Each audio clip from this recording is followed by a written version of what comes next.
जगत कल्याण की खातिर तू जन्मा है। तू जग के वास्ते हर दुख उठा रे, भले ही अंग तेरा भस्म हो जाए। तू जल जल के यहाँ किरणें लुटा रे, लिखा है ये ही तेरे भाग में कि तेरा जीवन रहे आग में। सूरज रे जलते रहना, सूरज रे जलते रहना, जलते रहना, जलते रहना, जलते रहना, ये संकट तू खुशी के साथ सह लेना, सदा हंसते हुए अपना लगन में। हाँ, ये संकट तू खुशी के साथ सह लेना, सदा हंसते हुए अपना लगन में। किसी आदर्श की रक्षा के हित प्रभु ने तुझे भेजा है ज्वाला के भवन में। तू जल रे परवान करे प्राण की, ये भी एक लीला है भगवान की। सूरज रे जलते रहना, सूरज रे जलते रहना, जलते रहना, जलते रहना, जलते रहना, जलते रहना। करोड़ों लोग पृथ्वी के भटकते हैं, करोड़ों आंगनों में है अंधेरा। करोड़ों लोग पृथ्वी के भटकते हैं, करोड़ों आंगनों में है अंधेरा। अरे जब तक न हो घर घर में उजियाला, समझ ले है अधूरा काम तेरा। जगत उद्धार में अभी देर है, अभी तो दुनिया में अंधेर है। सूरज रे जलते रहना, सूरज रे जलते रहना, जलते रहना, जलते रहना, जलते रहना, जलते रहना, जलते रहना, जलते रहना, जलते रहना, जलते रहना, जलते रहना, जलते रहना, जलते रहना, जलते रहना, जलते रहना, जलते रहना। अपने पीछे पड़ जाओ, अपने उद्धार की चिंता करो अंदर से। आज का सूत्र भी बहुत 18वें प्रकरण का समझने योग्य है। कैसे कल बोला था, जिसमें बोध के उदय होने पर समस्त भ्रांति स्वप्न के समान तिरोहित हो जाती है, उसे एकमात्र आनंद रूप शांत तेजोमय को नमस्कार है। कैसे ये बोध आने के बाद कि मैं आत्म स्वरूप हूं, एक आत्मा का ही पसारा है, आत्मा ही सर्वत्र है, ब्रह्म हर जगह समाई, ऐसा बोध जब आ जाता है, ज्ञान का बोध हो जाता है, तो सारी भ्रांति जो अज्ञान होता है सब सपने के समान नष्ट हो जाती है, खत्म हो जाती है। और उस एकमात्र आनंद रूप, वो है ज्ञानी का आनंद। इसके अलावा कहीं भी आनंद मान रहे हो तो अपने को भ्रम में रख रहे हो केवल। ज्ञान की समझ के बाद एकमात्र आनंद है ब्रह्म भाव, कि मैं 24 घंटे ब्रह्म भाव में रहा, आत्म भाव में रहा। उसकी चेष्टा रखो, उसका जतन रखो अंदर से। उस आनंद रूप शांत और तेजोमय को नमस्कार है। अभी बोल रहे थे ना दादाजी की कैसी ब्रह्म की भावना रहती थी, वासना रहती थी। सारे समय खींच के बुलाना अपने पास और क्या पक्का कराना, तू आत्मा है, तू आत्मा है। पता नहीं क्यों हम देखते हैं लोग बटोर बटोर के लोगों को लाते हैं। तो यहाँ दुख नहीं मिटेंगे तुम्हारे, ध्यान रखना, ज्ञान मिलेगा। और तुम बेवकूफ की तरह सोचते शायद अब कृपा हो जाए मेरे, अब दुख मिट जाए, अब दुख मिट जाए। तुम ज्ञान प्राप्त कर लोगे तो दुख मिट जाएंगे। कैच किया तुमने ज्ञान? दादा कहते प्लीज कैच मी। बाकी यहाँ भी मंदिर ठिकाना ऐसा मन रखोगे तो क्या बेवकूफी होगी क्यों, कि शायद यहाँ जाएंगे तो दुख मिट जाएंगे। कैसे दुख मिट जाएंगे भाई? तुम ममता करती रहेगी तेरे दुख मिट जाएंगे, तुम अहंकार करते रहोगे तुम्हारे दुख मिट जाएंगे, तो अपना जाहिलपना नहीं छोड़ोगे और फजीते होने बंद हो जाएंगे। छोड़ी तुमने बेवकूफियां अपनी। मन तो सारे समय लटका रखते हैं मैं मेरे के चिंतन में, माया के चिंतन में, जगत के चिंतन में। तो फिर कैसे अंदर से दुख मिटेगा? दुख तो उनके मिटे हैं जिन्होंने ज्ञान को वैल्यू दी है, जिन्होंने अंदर से अपनी मैं गंवाई है, जिन्होंने मेरेपन का भाव छोड़ करके सब में भगवान का भाव रख करके जीना शुरू किया। और ये इतनी आसानी से थोड़ी आता है। उतनी प्रीत हरि से हो जाए, जब सत्संग से इतनी प्रीत हो जाए, गुरु से प्रीत हो जाए, हटी जाए मन बिल्कुल ही, क्या करना। ये तो भगवान को कोई बोलते थे कि अब हार पहनाते थे, जब कोई ऐसे आते थे भाई भाव लेकर के, कहते ना मुझे तुम्हारे इन फूलों के हार की आवश्यकता नहीं, मुझे पहनाने का शौक है तो मैं मेरे के मुंडों की माला पहनाऊ। मैं काली माई आई, मुझे मुंडों की माला भाती है। तो ये मुंड काट करके जहां जहां भी तुम्हारा मैं मेरा पड़ा हुआ है, वो सब शीश काट करके अपने शीश में ला के सब अर्पण करो। ऐसे वचन होते थे। बोले मुझे क्या भाई भाता है, वो तो समझो पहले, क्या मुझे खत्म करना है तुम्हारे अंदर से? इतना संसार भर के बैठे हो, वो मिटाना है मुझे। संसार में अनुरक्त हो जाते हो, आसक्त रहते हो, और बाकी ब्रह्म ज्ञान सुनना चाहते हो। कमंडल में भर लेते हैं हम लोग कचरा, और फिर बाहर से हम ये करते हैं, ऊपर से घी डाल दे भगवान, घी डाल दे भगवान। तो विचार करना चाहिए हमको। यहाँ आकर के बैठना, केवल बैठने के लिए मत लाओ किसी को। हमें बहुत कृपा करो, अब तो ओमिक्रॉन फिर से आ गया है, फिर से हम लिस्ट बनवाएंगे, फिर से लोग बता करके आए। ऐसे ही मत लेकर के आओ अपने अड़ोस पड़ोस को। यहाँ कोई मेला नहीं लगाना है। और बहुत बड़ी बेवकूफ करोगे तो मैं लगेगा हम अपने घर में भी लोगों को बुलाना, कुछ नहीं फायदा मिलने वाला। ज्ञान से फायदा मिलेगा, केवल ज्ञान से, भीड़ से कभी नहीं मिलेगा। सत्संग तुम्हारे अंदर जाए, केवल चार भी बने, सत्संगी बने, वो जो सत्य का संग करते हुए दिखाई दे रहे हैं, जो सत्य की कामना से यहाँ आकर के बैठे, जो तैयार हो अपने मैं मेरे के मुंडों की माला अर्पण करने के लिए, अपनी आसक्ति मिटाने के लिए, तो लाभ होगा। पूछो अपने आप से, क्यों? कोई भी कहे तुमसे सत्संग चले, पूछो उससे क्यों जाना चाह रही, क्या चाहिए तुम्हें सत्संग से? सत्संग क्या होता है तुम समझोगी पहले। ये मन को इतना पहले पक्का कराओ, वैल्यू करो ज्ञान की।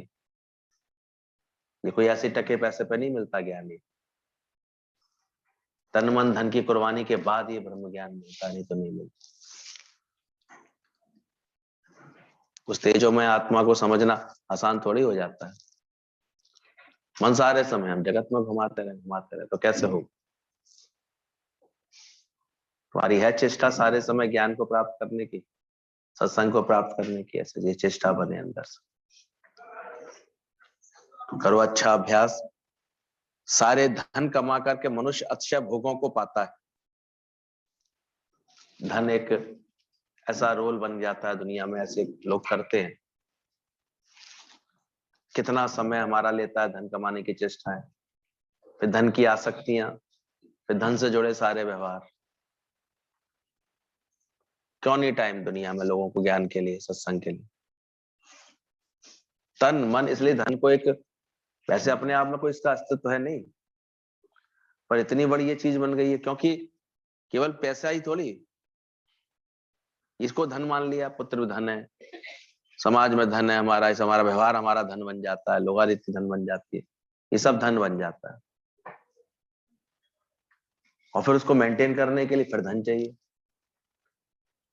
आप सोचो, गलती से बिजली का मीटर लगा लिया तो 4-5 हजार भरने के लिए क्या चाहिए? धन चाहिए। 2 टाइम भोजन की भूख लगेगी, जीवन निर्वाह के लिए क्या चाहिए? धन चाहिए। कहीं आना जाना है तो पहले देखोगे जेब में पैसे हैं, जाने लायक टिकट के पैसे हैं। तो धन इतना ऐसा रूप होता है ये, इसलिए तन मन धन तीनों रख दिए गए। पर कैसे रहना ये गुरु सिखाता है कि इस धन में भी तुम कैसे ज्ञान के साथ, गुरु का ज्ञान जो होता है ये अंदर के समझ हमारी ठीक करता है। क्या तुम अपने प्रारब्ध पर विश्वास करके सुखी हो? ज्यादातर तो अपनी प्रारब्ध में ही संतोष नहीं है, इसलिए धन उनको खाने दौड़ता है। धन की कामना, धन की इच्छा उनको हमेशा परेशान करती रहती है। मिलेगी तो प्रारब्ध अनुसार ही, उतनी ही मिलेगी तुमको आकर के। पर मच वांट्स मोर, और हो जाए, कैसे हो जाए, ज्यादा कैसे हो जाए, कैसे बढ़ जाए, ये चिंता। उसके लिए योग्य बनो। Need not to desire, only we deserve, दादा ने ज्ञान दिया। तो ज्ञान से चेक किया हमने, क्या हम डिजर्व कर रहे हैं? जिसकी हम कामना कर रहे हैं उसके हम योग्य बने। योग्य बनो, तुम्हारी प्रारब्ध समर के आ जाएगी अपने आप। कर्म कुछ नहीं, प्रारब्ध क्या मिलेगी? तो बड़ी अच्छी स्टोरी पढ़ रहे थे कि 2 दोस्त थे, दोनों जेब काटा करते थे। धन कमाने का ये भी तरीका लोगों को लगता है कि चुपचाप किसी की जेब से निकाल लो, किसी का हड़प लो, किसी का ले लो। काटा करते थे तो अचानक एक दिन सत्संग चल रहा था बुद्ध भगवान का, भीड़ बहुत बैठी हुई थी, घुस गए उसमें। इंटेंशन तो ये थी चलो यहाँ भी हाथ साफ करेंगे चुपचाप चुपचाप।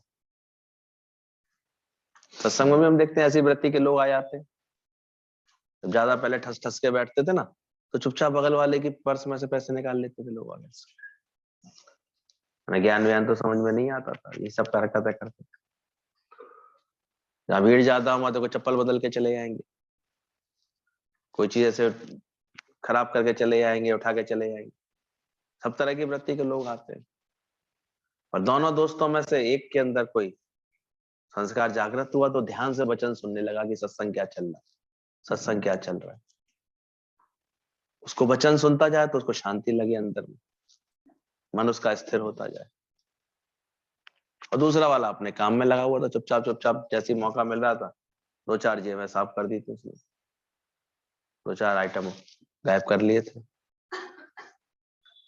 बाहर निकले तो बोलता भाई क्या हाथ लगाते रहे? बोले मैं तो सब भूल गया, उनको देख करके, उनकी वाणी सुन करके, उनकी बात सुन करके मैं तो सब भूल गया।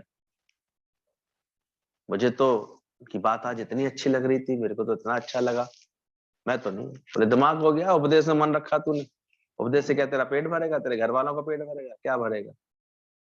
दूसरा उसको लेक्चर देने लगा। बोला मुझे नहीं पता, मैंने तो जो वचन सुने आज पहली बार ऐसी शांति मुझे लगी है। दूसरे दिन वो फिर चला गया। 2-4 दिन जाने के बाद अब वो बड़ा उसको ताने मारे, अब काम भी यही था ले दे करके, चोरी करता था, कुछ था तो नहीं, दिक्कत तो लग रही थी उसको। तो उसने 2-3 दिन बाद बात करी बुद्ध भगवान से कि मुझे सत्संग तो अच्छा लगता है, पर मैं क्या करूं, आपसे सत्य बताना चाह रहा हूं। बोले क्या है? बोले ऐसे ऐसे मैं जेब कतरी का काम करता था अपने मित्र के साथ, अब वो करता रहता सत्संग में आकर के, पर मुझे तो किया नहीं जाता, मेरे को नहीं अच्छा लगता, पर हम करूं क्या, मैं क्या करूं? बोले जेब कतरी किससे करते थे? बोले हाथों से करते थे। बोले हाथों से कोई मेहनत का काम भी तो कर सकते हो, हाथ तो वही है तुम्हारे, कोई अच्छी मेहनत का काम कर लो, सदुपयोग कर लो उसको, मजदूरी कर लो, धन तो उससे भी मिल सकता है, घर परिवार के निर्वाह के लिए चाहिए ना, उससे मिल सकता है। उसको बात समझ में आ गई उनकी, करने लगा वो मेहनत। मेहनत की तो धीरे धीरे धीरे करके वो तो एक सही नागरिक बन गया, हम पैसे वाला भी बन गया धीरे धीरे, और जेब काटने वाला कहाँ पहुंच गया? संगत से कितना फर्क गया। पहले जेब कतरे की संगत थी उसके पास, तो क्या गति होती है उसकी, और सत्संग की गति मिली गई उसको, जो सत्संग मिल गया, ज्ञान मिल गया, तो समझ आ गई उसको। तो गुरु भी जब जीवन में मिलता है तुमको ऐसी समझ देता है, ये समझ लेकर के चलो कि अपना पुरुषार्थ करो, अपनी मेहनत भले ही करो। जितना ध्यान बैठ बैठ करके इधर फालतू की चिंताएं करती ना, ये बड़ा सा मुंह बनाए बैठे रहते हैं यहाँ पर, मुझे बड़ा अच्छा नहीं लगता। एक एक अगर सिर्फ मेहनत करे अपने जीवन में, अपना जो कार्य है वो कुशलता से करे, उस कार्य का सही प्रबंधन करे, सही करे तो क्या नहीं, क्या क्या कमी रह सकती है। पर मुंडों की अंदर पड़े, मैं मेरा पड़ा, उनका फालतू का चिंतन यहाँ बैठ के करते रहते। अगर मुझसे मिलवाती है, इससे मिलो, बड़ी दुखी है, 5 साल पहले पति चला गया, 5 साल में अभी तक उसका दुख नहीं मिटा, बेवकूफ है ना वो तो मेरी नजर में। उसी क्षण भूलना चाहिए ज्ञान होता तो। रात गई बात गई, क्या गांठ बांध के आई थी पति के साथ, संग पैदा हुई थी क्या? पर बेवकूफी बना रखी है अभी तक, अड़ोस पड़ोस और बेवकूफी बैठे हुए हैं, बेचारी करते रहते हैं उसके संग। लगाओ उसको काम में, करे कोई मेहनत, बनाए अपने जीवन को अच्छा, क्या दिक्कत है उसमें? पर वो सब नहीं करेगी, हमेशा दूसरे के हाथ आगे आशा रखेगी, सास कुछ दे दे, जी कुछ दे दे, फिर बुराई करेगी उनकी, फिर भलाई करेगी उनकी, अपना कर्म नहीं करेंगे, राग द्वेष कर लेंगे बैठ करके, गलत भावना कर लेंगे, बच्चों को भी निकम्मा बना देंगे, तुम्हें भी ऐसे ही मिल जाएगा, बाप दादाओं की जमीन पड़ी है इसमें से हिस्सा मिल जाए, वो हिस्से के चक्कर में 10-10 साल लटका रहेगा, मेरे को हिस्सा कब मिलेगा कब मिलेगा। अपना कर्म करना नहीं सिखाएंगे उसको कि अपने पैरों पर खड़ा हो, ये जमीन तो धरती की अमानत रह जाएगी, यहीं पर रह जाएगी, ये थोड़ी साथ आएगी, साथ चलेगी क्या ये जमीन, कहाँ जाएगी? अपना कार्य कर, पुरुषार्थ कर, ये समझ ज्ञान से मिलती है। तो धन बुरा नहीं है, पर इसमें जो अज्ञान है हमारा वो बुरा है, प्रारब्ध पर विश्वास नहीं है वो बुरा है, वो हमको तनाव देती है, वो हमें उलझने देती है, भरोसा नहीं है परमात्मा का वो बुरा है, आसक्ति है धन में वो बुरा है, धन में फिजूल खर्ची है वो बुरा है तुम्हारा, वो अज्ञान है तुम्हारा, उसमें फिर आसक्त हो जाते हो। तभी गुरु आकर के ज्ञान वैराग्य देता है कि देखो तो सही, आखिर धनवानों को देख तो लो तुम अच्छी तरह। बोला सारा धन कमा करके मनुष्य अतिशय भोगों को पाता है, लेकिन उसके त्याग के बिना सुखी नहीं होगा। जब त्याग भावना से जीना शुरू करता है उसमें, तब जाकर के उसका अंतःकरण थोड़ा सुखी होता है, नहीं तो सुखी नहीं होता। तब सही समझ के साथ बैठता है, निरासक्ति योग लगाता है उसके बीच में, तन के साथ भी निरासक्ति योग, धन के साथ भी निरासक्ति योग, और मन के साथ भी। मन के संग भी आसक्ति करके नहीं बैठता, कि इसलिए ज्ञानवान कभी भी किसी विचार को पकड़ के ही नहीं बैठता है कि ये ख्याल क्यों आ गया, बात करे भाई, बात गई खत्म, बात मिट गई वो बात। इसलिए शांत होता चला जाता है बंदा, मन उसका भटकना बंद कर देता है, कहानियां गढ़ना बंद कर देता है। कल को इतनी अच्छी बात बता रहा था, बोले जाने कितने करोड़ का तो बंगला है, एक फ्लोर पर तो पूरा स्विमिंग पूल ही बना हुआ है, जिम बनी हुई है ऐसे अंबानी जी का, चांदी की कुर्सी मेजें पड़ी हुई हैं उसकी, सारे जाने कितने एसी चलते रहते हैं उसके उसमें हर जगह, जिसका धुआं बाहर लोगों को परेशान करता रहता है।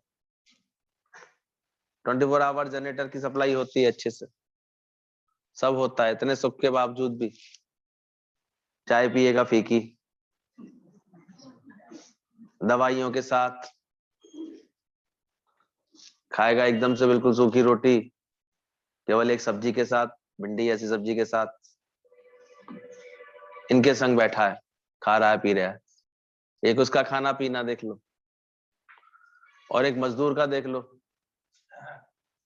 बढ़िया छोले की तरी सब्जी लेकर के उसकी बीवी आई है, बढ़िया बढ़िया भटूरे खिला रही है, बढ़िया बढ़िया प्याज व्याज के साथ, गुड़ अलग से रखा हुआ है, ठंडा पानी अलग रखा हुआ है, तो पानी भी बेचारा ठंडा नहीं पीता, मिनरल वाटर पी पाएगा तब तो पचेगा, उसको गलती से कहीं पी लिया उसने पानी कहीं का तो पेट खराब करके बैठता है। तो मिला क्या है धन से? देखो कौन सा सुख मिला है? धन तो बहुत हो गया है, कभी देखा तो करो, आंख तो खोल के देख लो यार, ये कौन सा सुख है? ठाट से आराम से बाजरे की रोटी खाना शुरू कर रहे हो, है पैसे वालों के पास खा सकते हो, तुम तो रोज जो है बाजरे में गुड़ डाल करके घी डाल करके खा सकते हो अभी भी, अगर कोई मेहनती है। सुख है ये तो पूछो तो सही जाके उन्हें कौन सा सुख मिला है, पता तो कर लो धन से कौन सा सुख मिलता है। इसकी आसक्ति सिर्फ तनाव देती है और कुछ नहीं देती। तो ज्ञान से आंखें गुरु खुलता है, जो सुख पाया राम भजन में सो सुख नाया मेरी में, मन लागो मेरो यार फकीरी। फिक्रों से खाली होने में सुख ढूंढो, असंसारी होने में सुख ढूंढो, आत्मज्ञानी होकर के आत्मानंद को पाने में सुख ढूंढो, बाकी सुख कहाँ मिलेगा? उसमें कहाँ मिल सकता है सोचो। वो खुली हवा में खा करके आराम से सोएगा अभी निश्चिंता की, और इधर देखो पैसे वालों को सारे रोग लगे रहते हैं, जहां धन अधिक होता देखा करो, सारे तो रोग, अनिद्रा का रोग, चिंता का रोग, धनवान अक्सर रोगी मिलेंगे, हाजमा खराब मिलेगा उनका, फिर कोई निसंतान मिलेगा, धन संग्रह के भी अनेक कष्ट उठाने पड़ेंगे, होते ही नहीं उनके पास। धनी चोरी हत्या गुंडागर्दी फैलाता है, धन करवाता क्या है? मकान जमीन जायदाद हाथी घोड़े वाहन मवेशी जेवर, ये सब धन में धन के रूप होते तरह तरह से। यहाँ तक कि आजकल तो ज्ञान विद्या विद्वता पंडित कलाएं ये भी धन बन गया है, धन के इंस्टीट्यूट नहीं बन गए, धन के लिए बन गए केवल। पहले ज्ञान होता था लोग ऐसे, तो दादा के सत्संग में अभी नजर नहीं लगी है धन की ज्यादा, लगने भी मत देना कभी, यहाँ पर इसलिए कोई व्यवहार की आवश्यकता ही नहीं पड़ती, कभी कोई जरूरत ही नहीं पड़ती इसकी, किसी को इच्छा नहीं पैदा हो जाए कभी भी किसी से, ध्यान रख, नहीं तो दुख पाएगा और कुछ नहीं मिलेगा। तो हर जगह हम देखते हैं ये धन दे क्या रहा है, सोचो हर जगह धन आगे बड़ा होकर के आ जाता है और फिर उसकी आसक्ति दुख देने लगती है। तो अंदर देखना, आगे बोला लेकिन त्याग के बिना सुखी नहीं होगा। धन से भोग तो मिलेंगे, वस्तुएं तो बहुत मिल जाएंगी, अवहेलना करना नहीं सिखा रहा है ज्ञान गुरु, इसको बड़ी शक्ति है, माता बोला गया इसको, लक्ष्मी माता बोला गया, धन के 8 रूपों को स्वीकार करता है ज्ञानी, लेकिन उसकी आसक्ति को छुड़वाता है, उसकी ममता को छुड़वाता है अंदर से, उसमें तुम्हारा मन जो पड़ जाता है उसको छुड़वाता है, और तरीका उसका है प्रारब्ध पर विश्वास कराता है, यथा प्राप्त संतोष कराता है गुरु हमारा। धन के पीछे बावले मत हो जाना ऐसा समझ देता है, कहीं ऐसा ना हो धन के कारण तुम्हारा झूठ सच का व्यवहार शुरू हो गया हो, छुपाना पड़ता है, झूठ छल प्रपंच सब इसके बाद शुरू होने लगते हैं। आप देखा करो भाई भाई का दुश्मन होने लगता है, बहन का हक हड़प कर लेता है, कहाँ बताते हैं? देखो किसी स्त्रियों को पता ही नहीं लगेगा कि उनके पति कहाँ कमाते हैं, कितना कमाते हैं, झूठ सच है ही नहीं, है ही नहीं। पहले तो देखो ये अधिकार, अब तो हम देखते हैं फिर भी लड़कियां भी, औरतें भी इतनी समझदार हो गई हैं, चुपचाप पता कर लेती हैं बैंक में कितना है, इसमें यहाँ कितना है। पहले तो बिल्कुल ऐसी अनजान होती थी, पढ़ाई लिखाई ज्यादा होती नहीं थी, लेडीज को पता ही नहीं होता था, तो उनको पता ही नहीं चलता था। इतने काम बढ़ा रखे हैं, इतने काम बढ़ा रखे, धन के पीछे भागता रहता है इंसान। अगर अचानक शरीर चले जाए फिर तो बेचारी असहाय होती थी। फिर उसके जेठ वेठ, उसके ससुर लोग सब उसके संग ऐसा करते थे व्यवहार, हिसाब किताब कुछ होता नहीं था। फिर उनके लिए अधीन हो जाती थी, वो जो दे दे सो ठीक है, और वो भी इस पर उतरे आते थे, हड़प लो उसका हिस्सा, हड़प लो। और ये तो कभी भी कोई खेल बन सकता है दुनिया में, कैसे ही बात बन सकती है। समझ मिल जाती है जब अंदर से, तो देखो कैसे गुरु ये सब बातों से हमें मजबूत करता है। आज एक एक को यहाँ बैठ करके सही प्रेरणा दी है। इससे पहले धन तुम्हारा सरदर्द बने, तुम इसको सही तरह से समझना। सब बातों की पूरी जानकारी नहीं रखोगे तो भी बेवकूफ कहलाओगे। सही तरह से नहीं चलोगे, सही खर्च करके आमदनी अठन्नी और खर्चा रुपया करोगे तो भी सरदर्द बनेगा तुम्हारा। सही मैनेजमेंट आता है इसमें, सही चलना आता है तुम्हें। तो धन जो इतना इंपॉर्टेंट है, इसके लिए सारी समझ हमको गुरु ज्ञान के द्वारा धीरे धीरे देता है, कैसे चलो। और दूसरी सबसे अच्छी समझ दे देता है कि जब हम इस धन के साथ ऐसे उदारता से चलने लगते हैं, त्याग भावना से चलने लगते हैं, तो सुख देता है। इससे पहले सुख नहीं देता। जब अपने ऊपर कम और दूसरों पर ज्यादा इसका इस्तेमाल करते हैं, तब ये सुख का कारण बन पाता है। दादा ने बोला दौलत हो, फिर दिल हो और दिमाग हो, तो बन जाए ऐसा बाग कि सुख मिले सभी। आज किससे सुख मिलता है देखो। दौलत के साथ अगर दिल नहीं हुआ, तुम्हारा खर्च करने का दिल नहीं हुआ, तो दौलत क्या सुख देती है। वो जलेबी की दुकान पे पहुंच करके, अब इच्छा तो होती है तो जलेबी खा लूं, मिठाई खा लूं, पर रेट पूछता जाए सबके, और ऐसे करके सब मिठाइयों के दाम सुन करके ऐसे करके, तो ज्यादा है तो ऐसे है तो ऐसे, बहुत मुश्किल से 5 रुपए की जलेबी लेने के लिए तैयार हुआ। और जलेबी लेने के तलवाने के बाद उसने हाथ खोला तो उसका नोट ऐसे गीला हो गया था। कहता भैया रहने दो, देखो रो रहा है मुझसे बिछड़ने में, तुम रहने दो। ये तो ये भी तो देखो, अगर आसक्ति होती तो सुख भी नहीं लेने देता। फटे कपड़ों में घूमता रहता है, अगर सही अकल नहीं है तो दिल नहीं है उसके पास। दिखा दें कितने नमूने। दौलत होगी भी अगर, और सुख ले पाए कोई इससे, बड़े बड़ी समझ की बात होगी। जिसके पास ज्ञान की समझ होगी वही ले पाता है, नहीं तो सारे समय तो कंगाल है ही नहीं, है ही नहीं करते रहता है इंसान, होते हुए भी इसका सुख नहीं ले पाता। इसलिए बोला जो सुख पाए राम भजन में, परमात्मा की भक्ति में जो सुख मिल जाए हमको, उसको लेने की कोशिश करो, उस सच को पाने की कोशिश करो। तो अंदर का विवेक जागृत करो कि धन की आसक्ति नहीं आ जाए अंदर में, धन की लालसा नहीं आ जाए, यथा प्राप्त संतोष रहे हमारे अंदर में। प्रारब्ध जो भी हमारी बनी पड़ी उसमें अंदर खुशी रहे, आनंद रहे अंदर से। और ये समझ में आ जाए कि ज्ञानवान अगर किससे जाना जाता है, सोचो धन से जाना गया है। रमण महर्षि कंदराओं में रहते थे, ज्ञान से अमर हुए। धन वाले तो ज्यादातर रोगी दिखाई देते हैं, धन से किसको पूछा गया आगे। लेकिन ज्ञानियों को, गीतावान का विदेश तक में सोचो,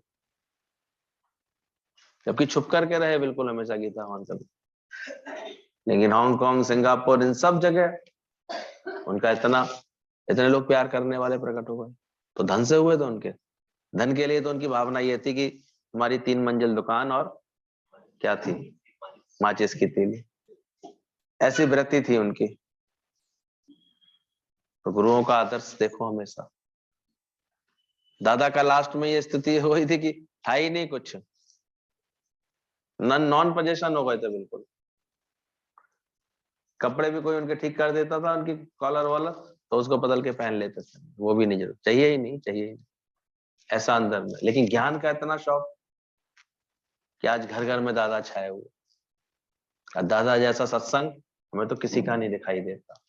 सब जगह कोई ना कोई आडंबर आ जाता है बाहर से, पर ये सब आडंबरों से रहित, सिर्फ प्रेम के लिए, सिर्फ परमात्मा की भक्ति या भगवान को, इसमें भगवान से जुड़ने का एकमात्र अगर कोई सत्संग दिखता है ना, जहां बैठते से ही हमारी वृत्ति सीधे भगवान से जोड़ता है, बीच की सब चीज हटाता है गुरु, ऐसा ही अद्भुत ज्ञान है। और ऐसे गुरुओं का दास हूं मैं, ये सोच के मैं इतराता हूँ। एक एक को ऐसे इतराने का शौक है, होना चाहिए, ऐसे गुरुओं का दास, ऐसे दादा भगवान का सत्संग, गीता भगवान का सत्संग, विमला भगवान का सत्संग, श्याम दादा जी का सत्संग, ऐसा सत्संग हम लोगों को मिला हुआ। ये ज्ञान की दौलत सबसे बड़ी। अभी भी अगर तुम कभी धन की चीजों को लेकर के, पदार्थों को लेकर के, धन की व्यवस्थाओं को लेकर के अभी भी मन उलझाते हो, परेशान करते हो, तो अभी भी अज्ञानी है। ज्ञानवान हो जाएगा तो ये ज्ञान की दौलत सबसे बड़ी दिखेगी, ऐसे ये सत्संग की दौलत सबसे बड़ी दिखेगी। इस धन से औरों को बरसे तो आए जाए दुख सुख पाए। जब इसको उलीचता है, वैसे भी धन के लिए बोला गया, दो हाथ उलीचिए यही सियानो था। नाव में बड़े पानी और घर में बड़े दाम, तो ये उलीचने का शौक आना चाहिए। प्रारब्ध है, किसी की अधिक होती है, किसी की कम होती है, पर देखो उसके संग तुम व्यवहार क्या कर रहे हो, चल कैसे रहे हो उसके साथ। हमेशा सही समझ से चलते हो, सदुपयोग इसका करते हो, वरना तो ये एकदम से मूर्ख बना देती है। इसका लालच देखो कैसे अंदर से भटकाता है।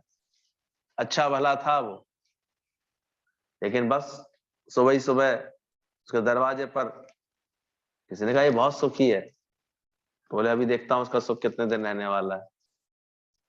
उस व्यक्ति के घर में जो है वो 99 रुपए रखे आया, अब वो थैली मिलते ही वो गिनने बैठा उसको, तो बोला अरे इसमें तो एक चांदी का नोट कम है, पहले इसको 100 कर लूं। बेवकूफ को ये ख्याल नहीं आया कि 99 मिल गए तो उसे खर्च कर लूं, इसे 100 बना लूं। आसक्ति ऐसे कर्म करवाती, और उस चक्कर में खाना पीना सब ऐसे भूलता चला गया। पहले बड़े निश्चिंत होकर के मजदूरी करके आता था, खाता था, पीता था, शाम को चैन की बंसी बजाता था, सबको प्रेम करता था, सब आके उसके बाद बैठे आते थे। अब धीरे धीरे भूलता गया, पेट काट करके कैसे पहले एक तो जोड़ लूं, एक तो जोड़ लूं, और 9 कोने घड़े मेले पहले इसको पूरा तो कर लूं, 9वां करना। सूखता गया ऐसे करके धीरे धीरे सारी उसकी खुशी चली गई। तो खुशी कब चली जाती है, और मिले और चाहना हो जाए, ऐसे हो जाए, जो प्राप्त हो उसमें भी संतोष नहीं आता। तब बोला गया धन कमाकर मनुष्य ये भोग तो पा लेता है, लेकिन अगर अज्ञान नहीं उसका गया तो सिर्फ दुखी दुख पाता रहता है। इसलिए ज्ञान में ऐसी समझ मिलती है। माता मदालसा को कौन सी समझ देनी पड़ी अपने पुत्रों को, तो शुद्धोसी बुद्धोसी निरंजनोसी। ये धन जिसको मिल जाता है, कैसे देखो उसकी वैसे ऋषि कन्या आती, जब राजा उस पर मोहित हुआ, उसको शादी के लिए प्रस्ताव रखा उसके पिता से, तो पिता ने कहा ठीक है पुत्री से पूछो। तो वो जानता था, जानती थी लड़की की राजा की आज्ञा की अवहेलना करना भी फिर मेरे पिता के लिए कठिन हो जाएगी बात। तो उसने कहा ठीक है राजन, मैं शादी तो करूंगी तुमसे, लेकिन एक शर्त रहेगी, मेरा स्वाध्याय, मेरा ज्ञान का अभ्यास ये मैं नियमित करना चाहूंगी, और जो संतान उत्पन्न होंगी उनको भी मैं अपने अनुसार पालना करूंगी। राजा ने कहा ठीक है, मुझे क्या है, मुझे तो बस शादी हो जाए बस तुमसे। ठीक है, शादी हुई, अच्छी से रानियों की तरह रहती थी, लेकिन रहती थी अपने ज्ञान की लगन में, सत्संग की लगन।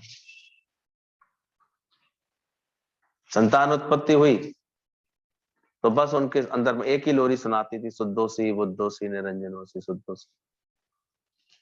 ये लोरी सुना सुना कर उनको इतना पक्का कर दिया, जैसी उम्र होती थी उनकी थोड़ी सी, वो अपने गुरुकुल भेज देती थी, उनको फिर भगवान की खोज में भेज देती थी, ये संस्कार देते थे। 6 पुत्रों तक ऐसे ही सिलसिला चलता रहा।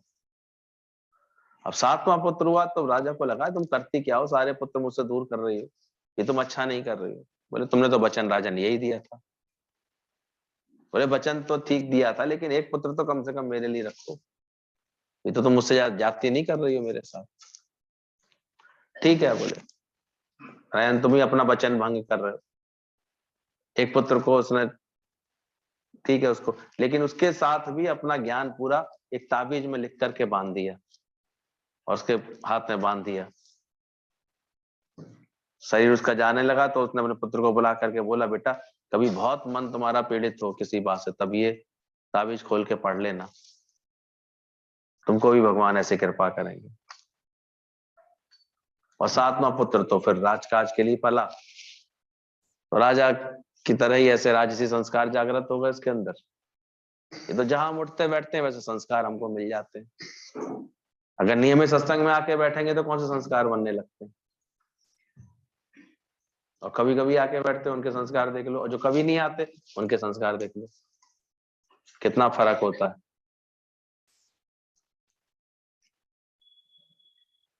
तो उसको भी राजा के साथ रहते रहते राजकाज करते करते वही संस्कार बनते चले। इतना आसक्त हो गया वो भोगों में, विषयों में, मौज मस्ती में। बाकी इसके बाद फिर दुख मिलता है। आजकल देखा करो जिन बच्चों को हम शुरू से यही संस्कार डाल देते हैं, तो ये करना है, तुम्हें ये करना है, डॉक्टर बनना है, इंजीनियर बनना है, धन कमाना है, ऐसे करना है, फिर उनकी हरकतें देखा करो कैसी होती है। अगर गलती से प्रारब्ध बीच में रुक गई कहीं अगर किसी तरह से, तो देखो ना धन की कितनी तीव्र इच्छा, गलत मार्ग अपनाने में भी देर नहीं करते, गलत संगतों में जाने में भी देर नहीं करते। ज्यादातर पैसे वालों के बच्चे बिगड़े हुए से दिखाई देते हैं। पैसा इतना दिखता रहता है उनको, दिखता रहता है, वैसे ही शौक हो जाते हैं। 8th क्लास के बच्चे को उन्होंने 36,000 का मोबाइल दिया करके, सोचो मैंने कि अब ये क्या करेगा आगे। 9th 10th में आएगा तो उसको मोटरसाइकिल चाहिए होगी। अब होगा क्या, बाद में रो रहे थे कि पबजी खेलता रहता है, ये खेलता रहता है, वो करता है। मैंने दिया तो मैं मोबाइल तुमने ही था, खुशी मना रहे थे उसकी बर्थडे की बहुत ज्यादा, दे दिया था। वो तो खेलेगा ही, उसके तो दोस्त भी ऐसे ही है, कोई पढ़ी लिखी बात है, कोई ऐसी ज्ञान की बात है उसके जीवन में, कोई ऐसा संस्कार दिया, तुम्हारे घर में है ही नहीं माहौल, तो बच्चे कैसे बनेंगे, बच्चे भी वैसे ही बनेंगे। धन की ठसक है, धन के लिए जीना है, धन की बात है, तो वो भी यही सब सीख जाते हैं। उनका दोष कहाँ है बेचारों का। हम देखते हैं बाद में फिर पछताते हैं, अब हम अकेले पढ़े हैं क्या करें। तुम्हारा ही संकल्प था बच्चों को पढ़ाऊंगा लिखाऊंगा इंजीनियर बनाऊंगा फॉरेन में पढ़ाऊंगा, तो हो गया फॉरेन में सेट जाकर के, तुमने क्या किया उसमें, किसके संकल्प से काम हुआ, अपने ही संकल्प। तुम्हारे ही संकल्प से। अब उसको दोष क्यों लगा रहे बेचारे के ऊपर, तुमने जो सोचा संकल्प किया, उसने बचपन से जो उसको संकल्प करा दिया वैसा उसका जीवन बन गया बेचारे का। सुनाई थी कभी लोरी उसको शुद्धोसी बुद्धोसी निरंजनोसी, अकल थी कोई इतनी तुम्हारे पास माता मदालसा जैसे, कौन सी लोरियां सुनाती, बेटा पैसा कमा चाचाओं जैसा, तो चाचा के कान काटेगा, उनसे लड़ाई करेगा और क्या करेगा। मिलता क्या है जगत से बेकरारी के सिवा, कभी दुखो तो सही। अरे साथ साथ संस्कार भी डाल देते कि united we stand divided we fall, ये ज्ञान तो सुना देते बेटा, एकता में रहोगे तो शक्तिशाली दिखोगे, धन को लेकर के अलग थलग हो गए तो तुम गिरोगे ही गिरोगे, अकेलापन महसूस करोगे एक दिन।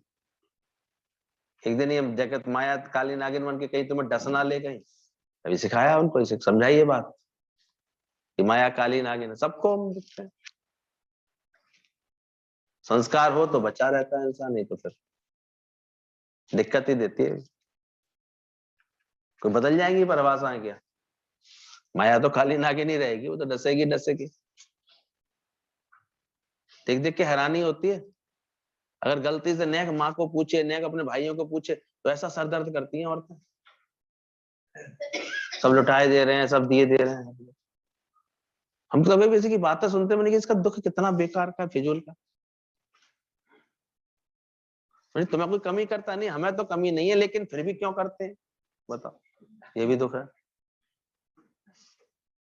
क्या करें, संस्कार नहीं है, अलगाव की बातें ज्यादा है मन के अंदर, एकता की बातें कम है। एकत्रित भी तो रहते हैं, मिलजुल के भी तो रह सकते हैं, कर भी तो सकते हैं, किसी के लिए कुछ दे भी तो सकते हैं, ये समझ नहीं है। तो गुरु हमारे अंदर ही समझ डालता है कि धन से, जो अच्छे समझदार लोग हैं देखो उसका सुख भी बना लेते हैं, पर जहाँ संस्कार ज्ञान होंगे भाई, सही समझ होगी, जहां ऐसी भावना होगी कि हाथ ऐसे करने का मन कर रहा होगा, भाई सुख कहां बना, जब देवताई स्वभाव बना ना तब तो। आसुरी स्वभाव बन गया, फिर वहां पे कैसे होगा, मैं सुखी कैसे हूं, मैं सुखी कैसे हूं, मुझे कितना मिल रहा है, मेरा नाम कितना हुआ है, मेरा कमरा कौन सा है, मेरा हिस्सा कौन सा है, कर लो मेरा मेरा, कहां से मिलेगा।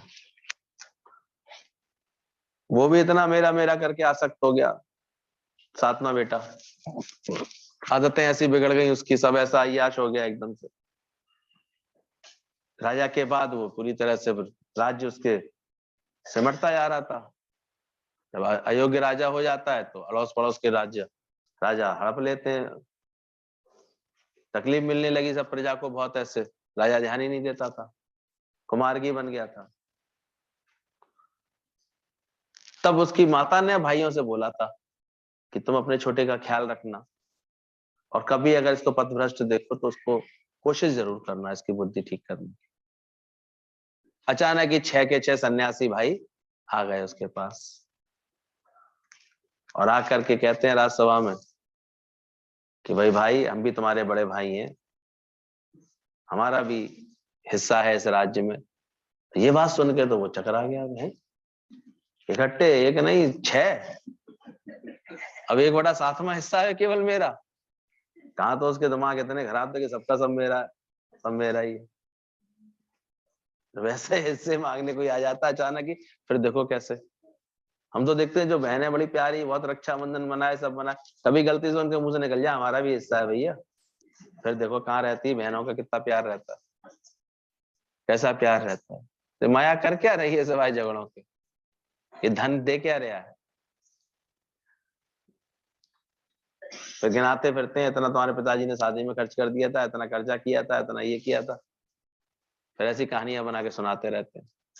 वो कहती है कानून है, मुझे भी पता है, मेरा भी हक है, बेटियों का हक है, वहीं झगड़े शुरू हो जाते हैं।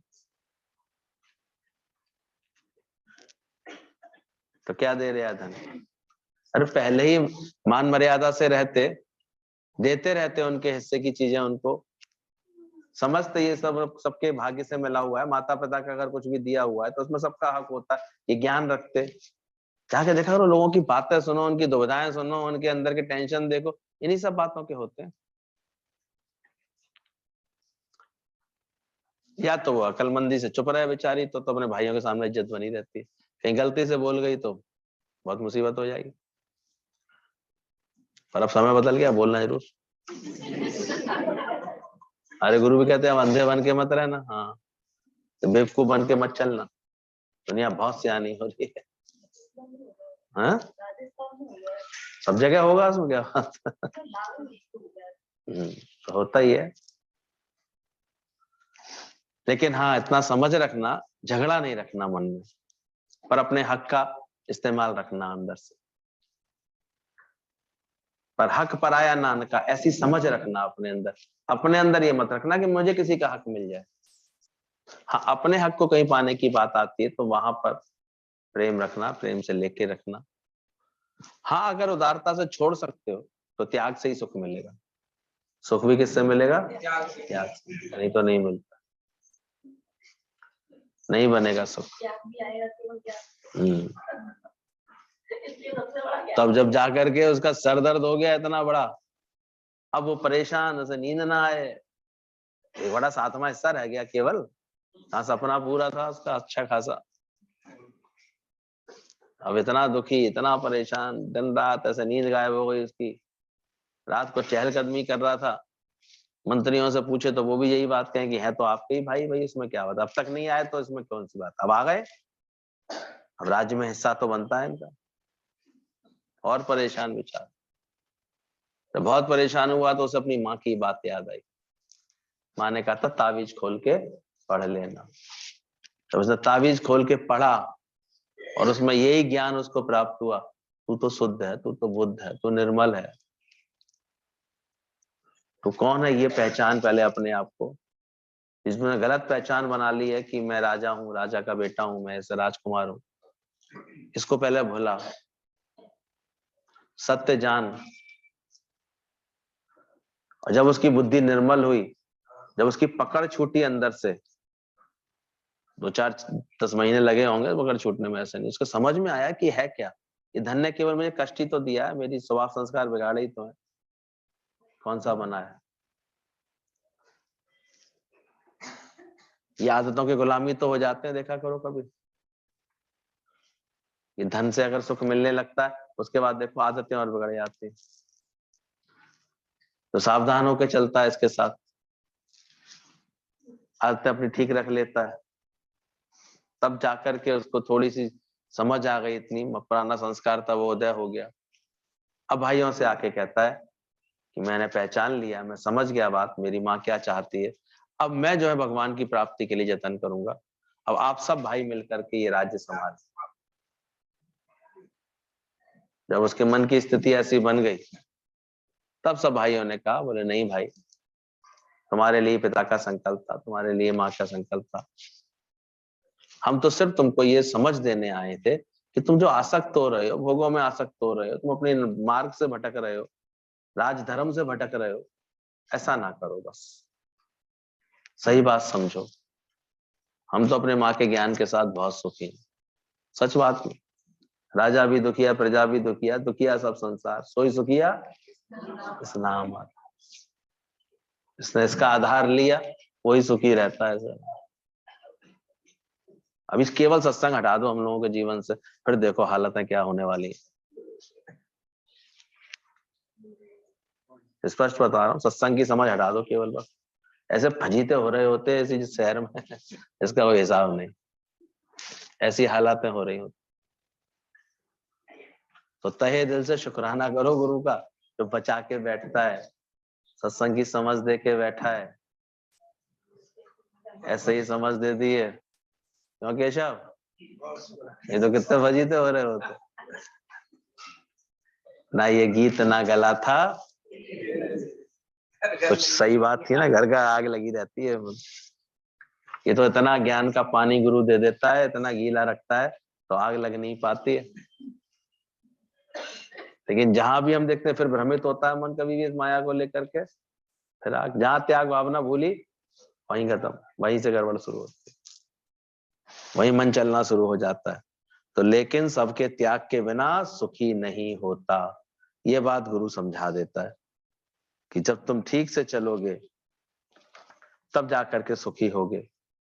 धनवान सुखी नहीं हो सकता है, इसलिए बोला इसके पीछे जो पागलपन है उसे छोड़ने से, इसकी गुलामी है उसको छोड़ने से, इसमें जो आसक्ति है उसको छोड़ने से। बोले जंगल चले जाने से काम नहीं बनेगा, या इसको नष्ट करने से धन को काम नहीं बनेगा।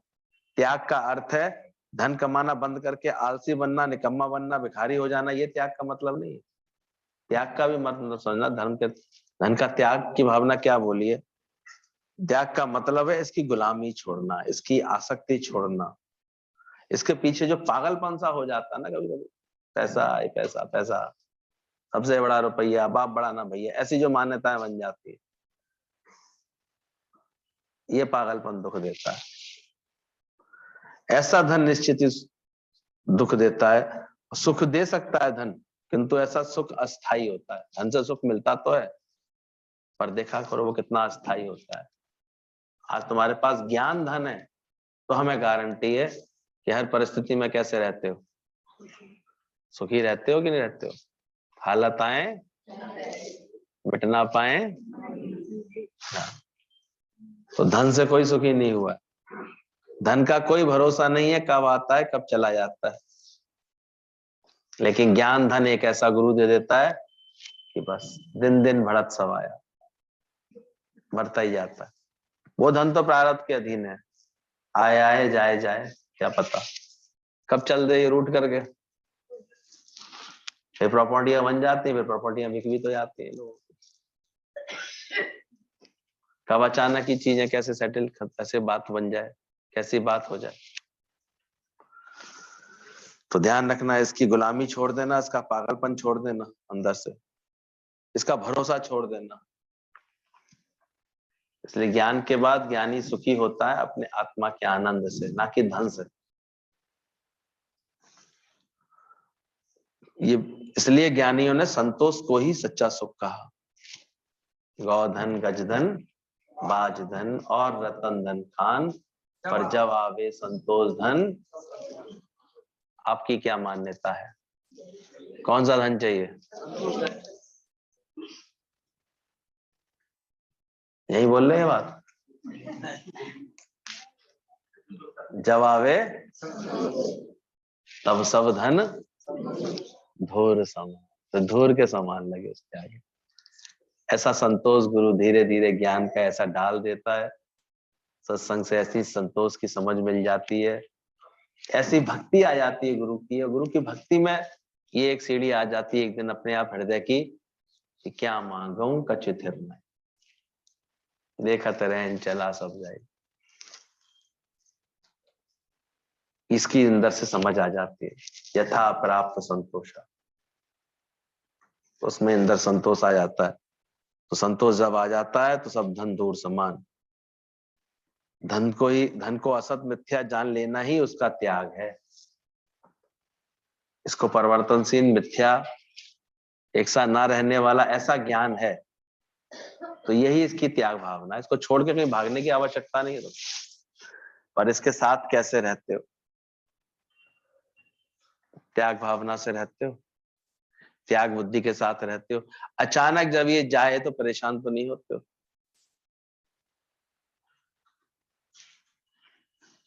देख लेना, और बाकी वो कहानी याद कर लेना, 2000 के नोट की और 1 रुपए के सिक्के की। मजे में कौन रहता है, घूमता फिरता कौन जाता?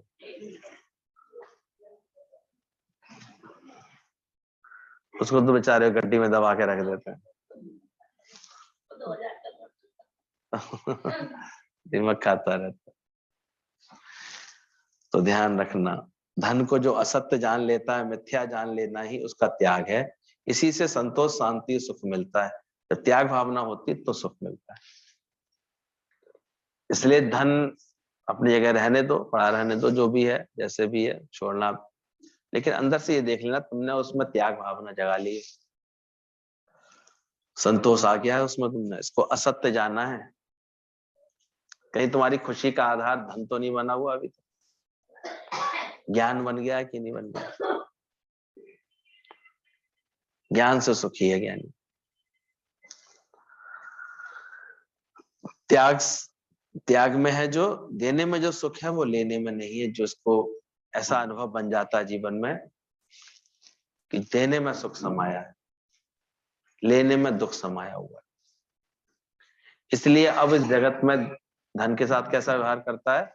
देने का, लेने का नहीं, मांगने का नहीं, दे पाने का उसके अंदर शौक आता है। इसलिए कभी भी ये अपेक्षा से अगर व्यवहार ऐसे कर रहे हो, मैंने इतना किया, ये मुझे क्या करते हैं, तो भी तुम दुखी रहोगे। क्योंकि देने के साथ तुमने क्या सोच लिया है? लेना, मुझे मिलेगा कितना। अक्सर देखा कि बड़े परेशानी हो जाती है लोगों को। दी थी तो क्या है, 5 ग्राम की अंगूठी दे दी, 3 ग्राम की अंगूठी दे दी, उस समय आई भी तो होगी 3-4 हजार की, अब तो आएगी 15 हजार की। परेशान होते हैं खामखा। ये भूल जाते हैं, अरे भाई तुम्हारे पास बढ़ भी तो गया होगा इतना। ऐसे ऐसे मन पड़ा रहता है, दिए तो क्या हुआ, ऐसे दिए तो। व्यवहार में आ गए। उदारता नहीं भूलनी चाहिए अंदर से, खुशी, मौके पर खुशी। और हम देखते हैं भगवान आप पे आप करता है, जिसको जितना होता हो। और अगर तुम्हें ज्ञान धन की कदर होगी ना तुम्हारे अंदर, तो बस फिर तो तुमसे बड़ा राजा कोई नहीं हो।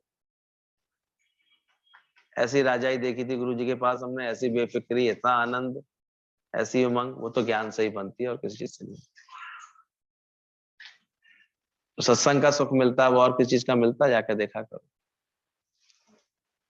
जिस दिन तुम्हारे सत्संग हो जाता है या गुरु का कोई भाव ऐसा करते हो गुरु को, उस दिन जो सुखी होता है मन, खुश होता है, ऐसा कभी होता है किसी बात से?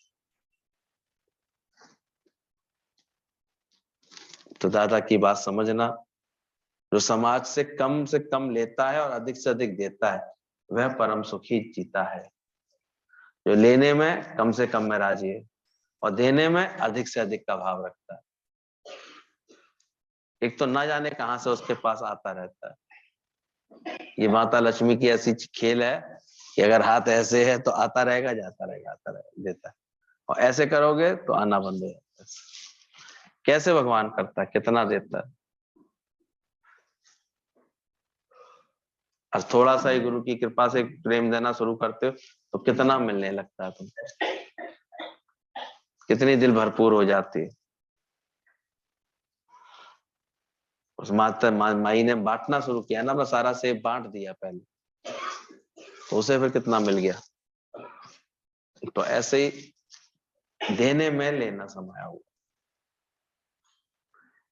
तो हम देखें, हम अभी समाज को, जगत को देने का भाव ज्यादा रखते हैं कि नहीं रखते? देवता बने हैं कि नहीं बनते? तो जो अधिक से अधिक देता है और कम से कम लेने की भावना रखता है, वह परम सुखी है। जो लेता ही लेता है, देता नहीं, वह दुखी है, अशांत है। अपना विवेक जागृत करके देखो, इस बात का अनुभव अपना बनाओ कि जब तक लेने की भावना रहेगी हर एक से, दिया तुमने कभी?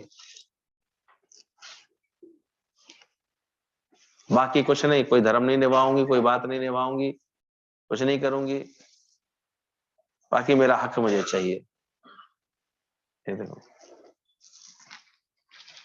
तो क्या होगा? फिर जीवन अशांत नहीं रहेगा, दुखी नहीं रहेगा।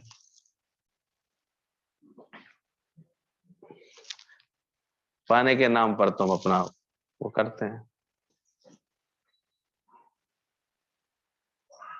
इसलिए देने की भी बात सीखना, हमेशा दातार बन के जीना।